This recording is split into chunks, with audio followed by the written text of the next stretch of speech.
Hi అండి, welcome back to my cooking blog. ఈరోజు recipe ఉప్మాతో గారెలు. మార్నింగ్ బొంబాయి రవ్వ ఉప్మా చేశానండి. అది కొంచెం ఎక్కువగానే ఉండిపోయింది. మన పడేలేమో అలా అని మనం కూడా తినేలేం కదా. అయితే నేను ఆ ఉప్మా మిగిలిన ఉప్మాతో నేను గారెలు చేశాను. అయితే ఏంటి అనేది నేను ప్రొసీజర్లో మీకు చూపిస్తాను. మీకు నచ్చితే మీరు కూడా ఈ విధంగా ట్రై చేయండి. మరి ప్రొసీజర్ చూసేద్దామా? ఇదేనండి మిగిలిపోయిన ఉప్మా. ఇప్పుడు దీన్ని నేను ఒక పెద్ద బౌల్లో తీసుకుంటున్నాను. చూసారు కదా, ఈవినింగ్కి ఇలా ఉండల కింద అయిపోయింది కదా, దాన్ని అంతా పొడి పొడిగా చేసుకోవాలి. చూసారు కదా, ఈ విధంగా పొడి పొడిగా చేసేసుకోవాలి. ఇప్పుడు దీంట్లో 2 స్పూన్స్ మైదాపిండి బదులు కార్న్ఫ్లోర్ కూడా వేసుకోవచ్చు. అలాగే 2 స్పూన్స్ వరిపిండి వేసుకున్నాను.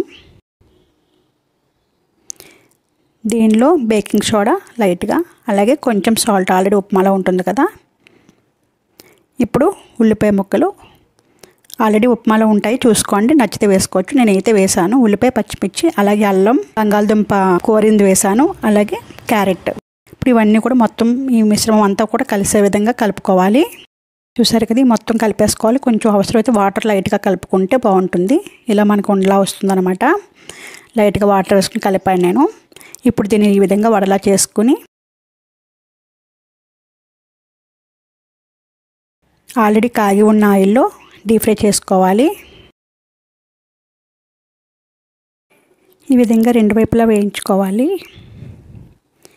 ఈ బాగా వేగిపోయాక ఈ విధంగా రెడీ అయిపోతాయి.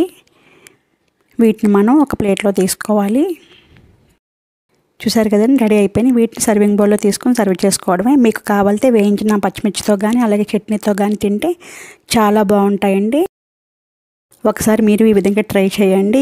ఈవినింగ్ స్నాక్స్ లాగా తినచ్చు, అలాగే మార్నింగ్ టిఫిన్ లాగా కూడా చేసుకోవచ్చు కావాలంటే.